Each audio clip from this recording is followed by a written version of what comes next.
It's 1965, and you've just stepped off a transport plane into the sweltering heat of the Vietnamese jungle. The air is thick, humid, and the distant sound of helicopters fills the atmosphere. Your unit has just been issued the M16, a rifle promised to be the most advanced weapon in the world, light, accurate, and easy to carry. The jungle around you is dense and unforgiving, but you trust in your new weapon. But then, after just a few rounds, something goes wrong. The rifle jams. You're surrounded by the enemy. Your M16 useless in your hands. How could something so promising turn into such a deadly mistake? To understand how the M16 went from being the future of warfare to a soldier's nightmare, we must look back to where it all began. In the aftermath of World War II, the U.S. military faced a significant challenge. Its small arms were outdated and inefficient. The arsenal was a patchwork of different weapons and ammunition, each with its own specific needs and requirements. Infantry units used a mix of M1 Garands, M1 carbines, submachine guns like the Thompson, and machine guns like the M1919. This created major logistical problems, as each weapon had different magazines, parts, and maintenance procedures. Keeping these weapons in good working order was a constant headache. The military needed a solution that would simplify things. The idea was to design a single, standardized weapon that could replace most of the older models and be used across the entire military. One of the main goals was to reduce the number of different types of ammunition needed. This would make supply lines more efficient, cut down on the number of spare parts, and make training soldiers easier. At the same time, there was a push to modernize the military's weapons to meet the changing needs of warfare. The thinking was that smaller, lighter rifles would be more effective in combat, especially in environments like jungles or urban areas, where close-quarters battles were common. By the early 1950s, the idea of a lighter, more efficient rifle was gaining ground. Researchers started looking at smaller caliber rounds, which would allow soldiers to carry more ammunition without increasing their load too much. One of the people who saw this potential was Eugene Stoner, an engineer working for the Armalite Corporation. Stoner and his team at Armalite began designing a new rifle that would use a smaller, high-velocity round, which could provide enough power to be effective in combat while being easier to handle. Stoner's initial design, the AR-10, used a 7.62mm cartridge, which was similar to the NATO standard. While the R-10 showed promise, Stoner's real breakthrough came when he scaled down the design to accommodate an even smaller caliber, the 5.56mm round. This new round was much lighter, which allowed soldiers to carry more ammunition without adding significant weight. The smaller round also had lower recoil, making the rifle easier to control, especially during rapid fire.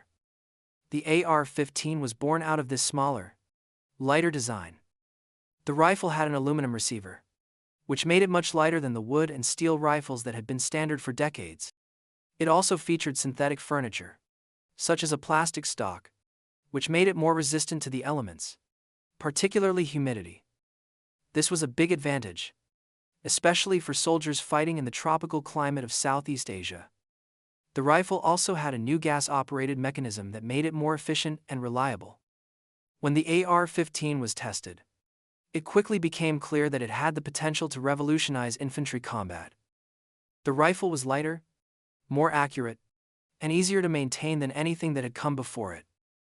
The 5.56mm round it used was capable of causing serious damage to the human body, and the rifle's low recoil allowed soldiers to make rapid, controlled shots. This made it ideal for the types of combat that were becoming more common, such as close-quarter firefights in dense jungles or urban environments. However, the AR-15 was still in its experimental stage, and the U.S. military was hesitant to adopt it right away. The military had been using the M1 Garand and M14 rifles for years, and these were reliable weapons that had proven themselves in combat. But the military was also aware that these older rifles had their limitations, especially in terms of weight and recoil. The AR-15, with its smaller caliber and lighter design, seemed like a better fit for the future of warfare. In the early 1960s, as tensions in Vietnam escalated, the U.S. military began to look for a new rifle to equip its soldiers. The AR-15 caught the attention of military leaders, and in 1962, the U.S. Army began testing it in the field. The tests were promising. Soldiers who used the AR-15 reported that it was easy to handle, accurate, and reliable. It seemed to be the perfect solution for the jungles of Vietnam, where light, fast-moving infantry units were essential. As the war in Vietnam escalated in the mid-1960s, the U.S. military made the decision to replace the M14 with the M16, the military version of the AR-15. In 1964, the first batch of M16 rifles was sent to Vietnam for field trials. By the time the ground war in Vietnam intensified in 1965, the M16 was being issued in large numbers. Soldiers were eager to use what they believed was the most advanced rifle available. At first, the M16 seemed to live up to its promises. Soldiers reported that the rifle was lightweight, accurate, and easy to carry on long jungle patrols. The plastic stock and aluminum receiver didn't swell in the humidity, unlike the wooden stocks of the M14. And the smaller 5.56 mm round allowed soldiers to carry more ammunition, which was critical in the long, drawn-out firefights of the Vietnam War. But soon after the first engagements, the problems with the M16 started to surface. Rifles that had worked well in training began to malfunction in the field. The rifles would jam, fail to eject spent cartridges, or refuse to fire at all. Soldiers in combat found themselves facing an enemy without the most basic tool of survival, a working rifle. So, how did a rifle that seemed so perfect for the job end up failing so badly in Vietnam? The answer lies in a combination of poor planning, bad decisions, and a series of oversights that turned a promising new weapon into a deadly liability. But before we explore those failures, let's look at what went wrong with the M16 and why it became one of the most infamous weapons in U.S. military history. When American soldiers first stepped into the jungles of Vietnam, they were armed with what they had been told was the future of infantry warfare, the M16 rifle. It was lightweight, compact, and promised increased accuracy and reliability. In theory, it was the perfect weapon for the dense, humid environment of Southeast Asia, where combat often took place at close quarters. The M16's design was a dramatic departure from the heavy, cumbersome M14, and soldiers were excited about their new, modern weapon. But the excitement quickly turned into frustration. During the first major firefights, soldiers began reporting malfunctions.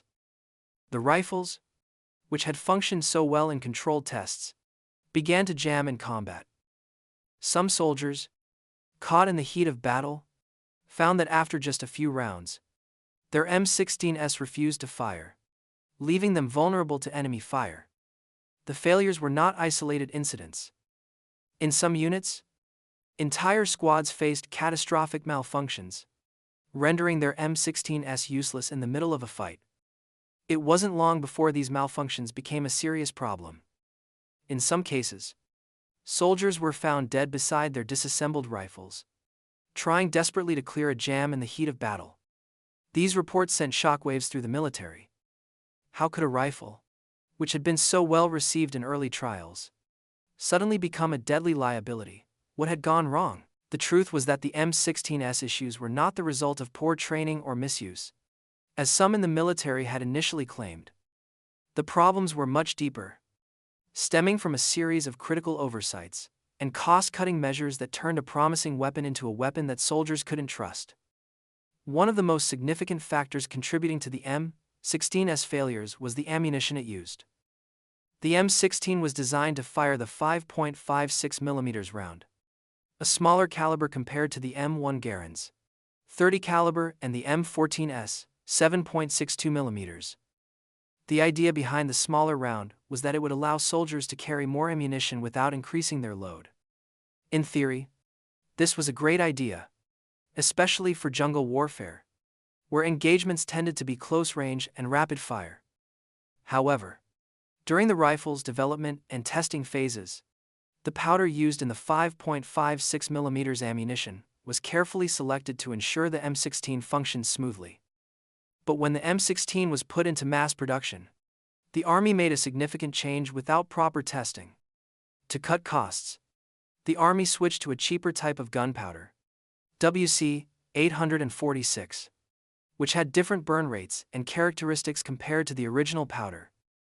This new powder created more fouling in the rifle's gas system, causing jams and malfunctions that soldiers could not fix on the battlefield. But the problems didn't stop there. The M16 was initially advertised as a self-cleaning rifle, which gave military officials a false sense of security. Colt, the manufacturer of the rifle, had pushed the idea that the new materials and gas-operated mechanism would significantly reduce the need for regular cleaning. This idea was also echoed by military officials who believed that the rifle's design would perform well in the harsh conditions of Vietnam, where dirt and moisture were constant threats. As a result, soldiers were not issued proper cleaning kits. The Army's assumption that the rifle was self-cleaning turned into a deadly oversight. In reality, the M16 quickly fouled up in the jungle. After just a few magazines of fire, the rifle's gas system would become clogged with carbon and residue, which was compounded by the cheap ammunition. In a jungle environment, where dirt and moisture could easily get into the rifle's mechanisms, this fouling became a serious issue. With no cleaning kits available, soldiers resorted to makeshift solutions. Some would try to clean their rifles with aircraft fuel or other improvised materials, but these were ineffective at best and dangerous at worst. The result was a rifle that was unreliable in combat, forcing soldiers to fight with a weapon they could not trust. The M16's malfunctions were not just minor annoyances, they were life-threatening. In one infamous incident, a squad was caught in a firefight, and nearly a third of the rifles failed during the engagement. Soldiers resorted to using their bayonets, pistols, and grenades to fight back, often out of sheer desperation. Entire platoons were found dead next to their disassembled rifles, still trying to clear jams when they were killed. In some cases, soldiers even had to pick up enemy weapons in order to keep fighting.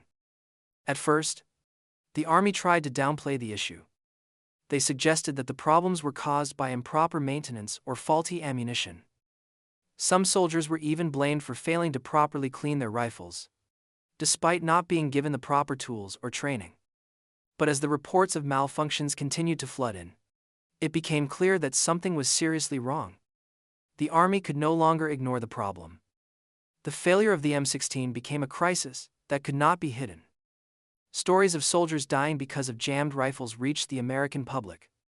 Congress became involved, and an investigation into the issue was launched. What was supposed to be a technological leap forward had turned into a tragic disaster. The M16, which had been promised as the future of warfare, had instead betrayed the very soldiers it was meant to protect. As the situation worsened, the Army was forced to take action. In the short term, they began sending cleaning kits and lubricants to the front lines. The rifles were modified with new components to address the issues with fouling and gas buildup. New ammunition was developed to reduce the problems caused by the WC 846 powder. But these fixes came too late for many soldiers who had already paid the ultimate price. By the time the M16's problems were fully addressed, it was too late for those who had already suffered. The weapon's early failures had cost lives, and the stigma surrounding it remained long after it was fixed. The M16 would go on to serve as the standard infantry rifle for the U.S. military, but the lessons learned from its disastrous early years would never be forgotten. By the time the M16 had been issued in large numbers to U.S. troops in Vietnam, the situation was already dire. Soldiers had been told they were carrying the most advanced rifle ever created, one that was lightweight, easy to handle, and designed specifically for the type of close-quarters combat they would face in the jungles of Southeast Asia. But in the brutal reality of combat, the M16 quickly proved itself to be unreliable. At first, The M16's failures were subtle. Soldiers would notice occasional malfunctions during training, but these were often brushed aside as minor issues. However, once they entered the dense, humid jungles of Vietnam, the real problems began. The high heat and moisture combined with the rifle's failure to function properly in these conditions made the M16 a liability on the battlefield. The once promising weapon became a source of fear and frustration for the men who were relying on it to survive. What made the situation even worse was the complete lack of proper maintenance supplies. As mentioned earlier, soldiers had been told that the M16 was a self-cleaning rifle. This meant that they were not issued the cleaning kits necessary to maintain the weapon in combat conditions. The assumption that the M16 would remain functional without regular cleaning was, in retrospect, a disastrous oversight. The dirt and debris of the jungle quickly clogged the rifle's gas system, leading to jamming after only a few magazines. Soldiers, already under immense stress, were now forced to contend with a weapon that could fail at any moment. As the M16 jammed in the field, soldiers began improvising to keep their rifles operational. Many tried to clean their weapons with whatever materials they could find, sometimes using aircraft fuel, which only made the situation worse. In some cases, soldiers even resorted to sending letters home, asking their families to send cleaning rods, brushes, and gun oil. This made-if solution was a clear sign that something was terribly wrong with the weapon. By this point, reports began flooding in from the front lines. Entire squads had been compromised because of their rifles failing during firefights. There were accounts of soldiers being found dead next to their disassembled M16s, still attempting to clear jams. One of the most haunting stories came from a unit that, during a firefight, found that almost a third of the rifles failed to work. This left the soldiers with few options. Some resorted to fighting with their bayonets, while others grabbed enemy weapons in desperation. Imagine being a soldier, deep in the jungle, surrounded by the enemy, and realizing your rifle won't fire. You pull the charging handle, try to clear the jam, but it's no use. Your comrades are in the same situation, and it's a race to grab whatever weapons you can find: enemy AK-47 seconds, pistols, or shotguns. Your survival no longer depends on your training or tactics. It's about whether your weapon will work when you need it the most. The situation grew worse when the military began to investigate the failures. The M16 had been tested in the United States, but the trials had been conducted under controlled conditions. Once the rifle was sent to Vietnam, it encountered extreme conditions that hadn't been considered during the testing phase: excessive heat, high humidity, and the constant exposure to dirt and moisture. These factors exposed the weaknesses of the M16, and it became clear that the weapon was ill-suited for the harsh realities of jungle warfare. As soldiers continued to face these issues, frustration grew. The belief that they had been issued the best weapon quickly turned into a bitter realization that they had been betrayed. Many soldiers began to lose confidence in the M16 and, by extension, the leadership that had sent them to war with a faulty weapon. Reports of malfunctions kept coming in, and the situation reached a breaking point.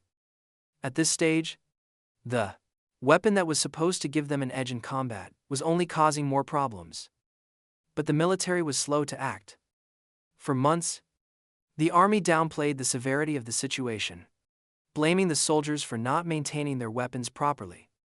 The idea that the rifle itself was flawed was difficult for many to accept, especially considering the money and resources that had been invested in the M16's development. Some officials even insisted that the soldiers simply needed more training to handle the new weapon. However, as the number of malfunctions continued to rise, the army was forced to confront the issue. In the midst of a growing crisis, the military had to acknowledge that the M16 was not the weapon they had hoped it would be. The first changes came slowly. The army began rushing cleaning kits and lubricants to frontline units, but this was a temporary fix at best. The deeper issues with the weapon, particularly its reliance on the cheap, dirty ammunition that had been introduced without proper testing, remained unresolved. The army also began to examine the M16's design. In addition to the fouling caused by the ammunition, the lack of chrome-lined chambers was a significant flaw. Without chrome, The chamber was more prone to rust and corrosion, which worsened the jamming problem. The M16's gas system also came under scrutiny, and it was determined that the rifle's high rate of fire, combined with the cheap ammunition, led to the malfunctions. But the damage was already done. The soldiers who had trusted the M16 to protect them had paid a heavy price. Many of them never made it home. The weapon that was supposed to represent the future of warfare had, instead, become a source of horror and disappointment for the men who fought with it. As reports of failures mounted, the military had no choice but to make changes. But for many soldiers, it was too little, too late. Their experience in Vietnam would forever be marked by the frustration of fighting not just the enemy, but also the rifle that was supposed to keep them alive. By the time the M16's failures became undeniable, the U.S. military was already in a difficult position. The rifle was a key component of the Army's strategy in Vietnam, and abandoning it would be a huge blow to military morale and public confidence. The soldiers in the field were paying the price for a weapon that should have been a leap forward but had instead turned into a deadly liability. As the problems grew, so did the efforts to cover them up. Initially, the military and the manufacturers, like Colt, tried to downplay the M16's malfunctions. In an attempt to deflect blame, they argued that the rifles were malfunctioning due to improper maintenance by soldiers. The military's stance was that the weapon was not at fault, but the soldiers had failed to clean their rifles properly. However, this claim fell flat with the soldiers in the field, who knew all too well that they hadn't been provided with adequate cleaning supplies or proper training on how to maintain the rifle in the extreme conditions of Vietnam. In reality, soldiers had been told that the M16 was a self-cleaning rifle, and the military had not issued the proper cleaning kits. This misinformation, combined with the lack of equipment to maintain the rifle, made it nearly impossible for soldiers to prevent the jams and malfunctions that were now so common. The idea that soldiers could somehow be to blame for the failures was an insult to those who had fought in some of the most grueling conditions imaginable. The military's response was more about saving face than addressing the real problems. As reports of M16 malfunctions continued to pour in, the Army insisted that the rifles were still the best option available, and that the failures were simply the result of a few bad apples or operator error. This response only fueled the frustration among soldiers who were dying, because of the very weapon they had been promised would save them. They were stuck in a war they didn't understand, fighting with a rifle they couldn't trust. Meanwhile, the Army began looking into other factors that might be contributing to the failures. In particular, the ammunition used in the M16 came under intense scrutiny. The military had switched the powder used in the 5.56mm cartridges to a cheaper, dirtier option, WC-846, in an attempt to reduce costs. This decision, made without proper testing or consultation with the rifle's designer, Eugene Stoner, turned out to be disastrous. The new powder burned hotter, leaving more carbon and fouling in the rifle's gas system. This caused even more jams and malfunctions, and the soldiers who were already fighting a war had to fight against their rifles as well. Despite the mounting evidence that the M16 was fundamentally flawed, the military's response remained sluggish. They sent additional cleaning kits and lubricants to the front lines, but this was a temporary fix at best.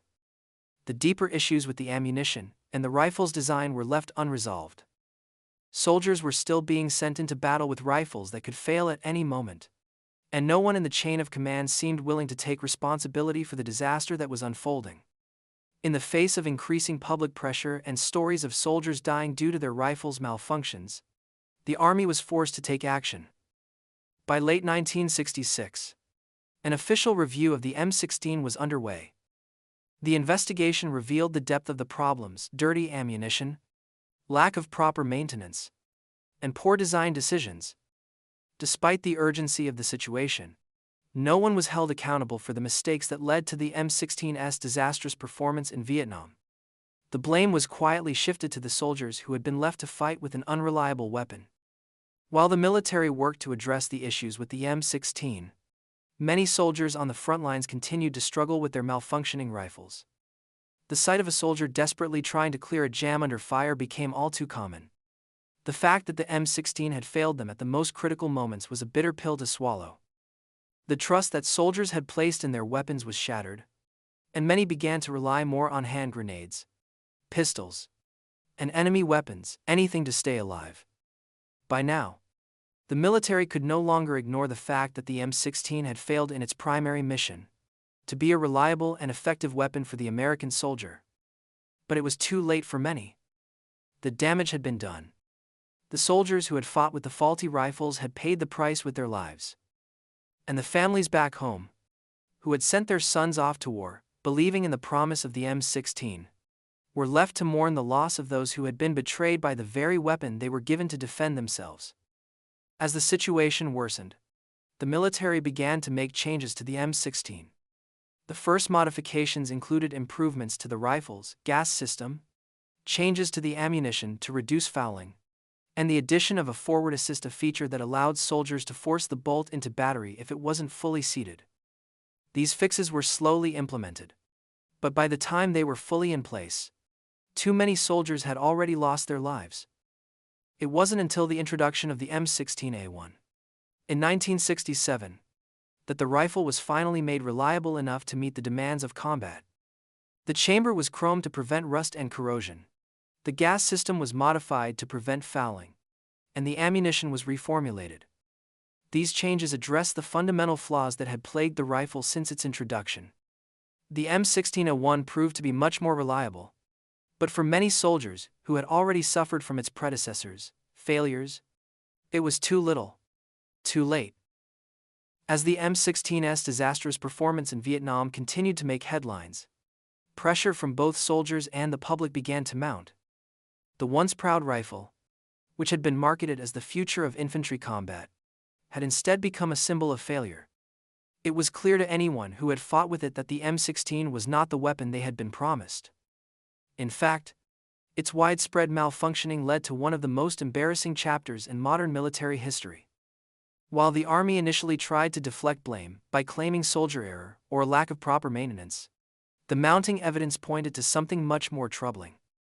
Investigations began to take place, but the real truth would take time to surface. As journalists, soldiers, and Congress began to ask more questions, the military could no longer sweep the issue under the rug. The moment of reckoning came when it became clear that a series of catastrophic decisions had led to the M16's failures. One of the biggest revelations centered around the ammunition that had been used with the M16. During the early development stages, the rifle had been tested with a specific type of powder IMR 4475.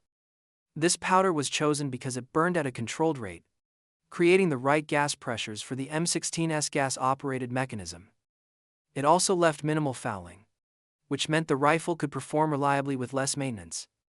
However, when the M16 went into mass production, a decision was made to switch to a cheaper, more readily available powder WC 846. This new powder, which had been used for artillery shells and was not suited for small arms, created much higher gas pressures. This change, made without adequate testing or consultation with the rifle's designer, Eugene Stoner, had disastrous consequences.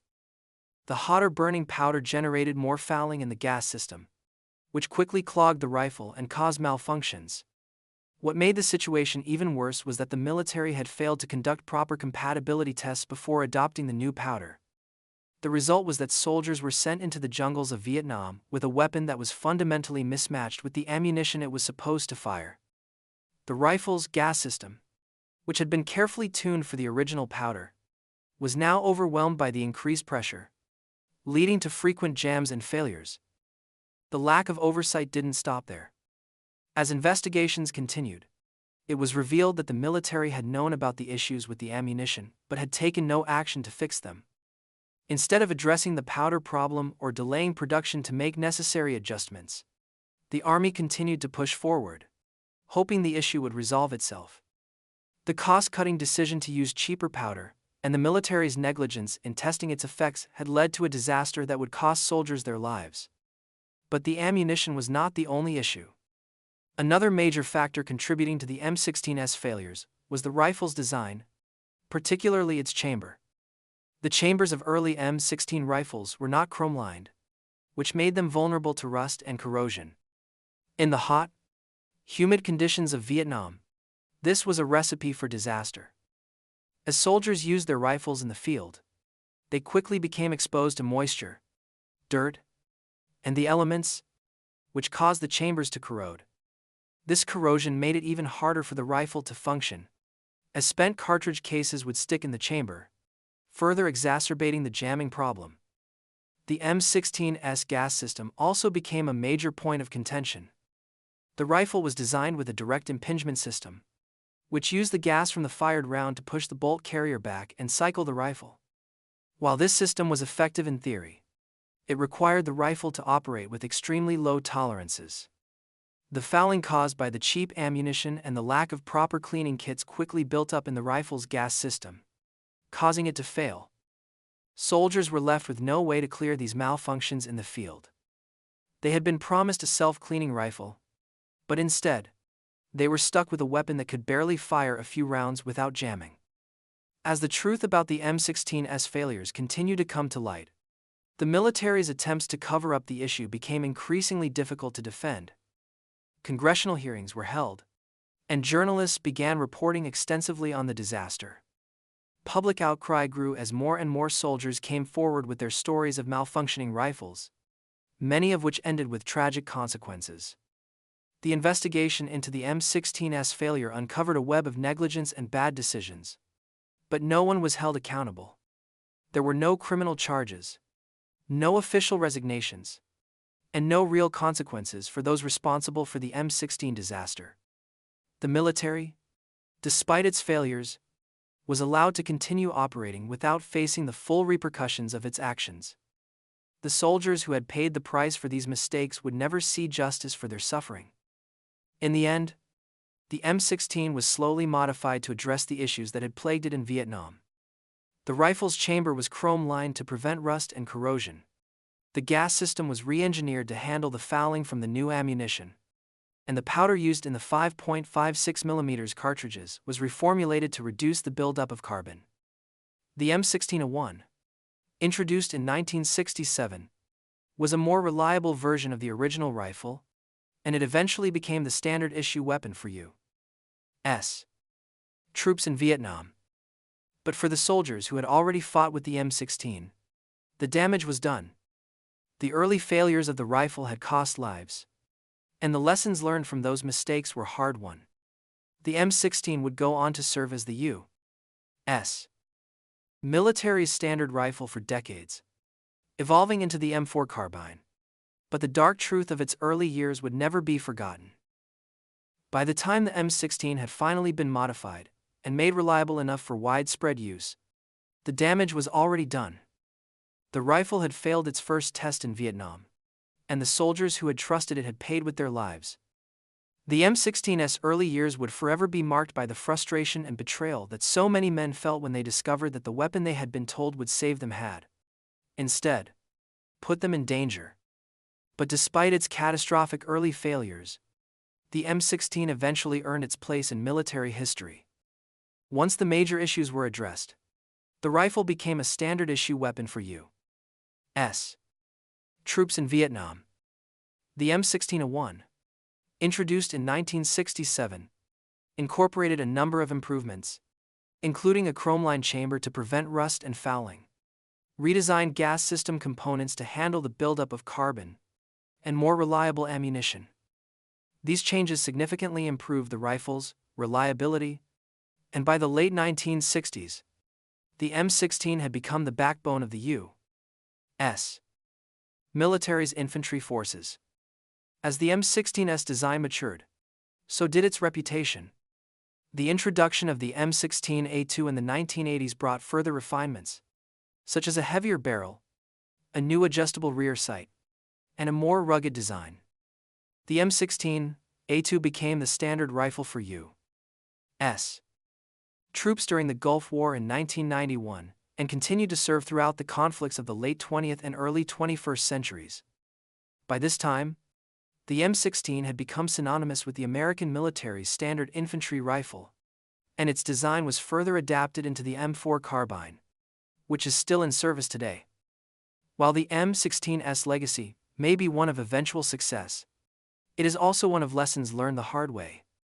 The failures of the early M16 highlighted the importance of rigorous testing, the dangers of cutting corners, and the need for constant innovation in the face of real-world challenges. The story of the M16 serves as a reminder of the human cost of military mistakes, how poor decisions, whether driven by budget concerns, bureaucratic oversight, or simple arrogance, can lead to disaster on the battlefield.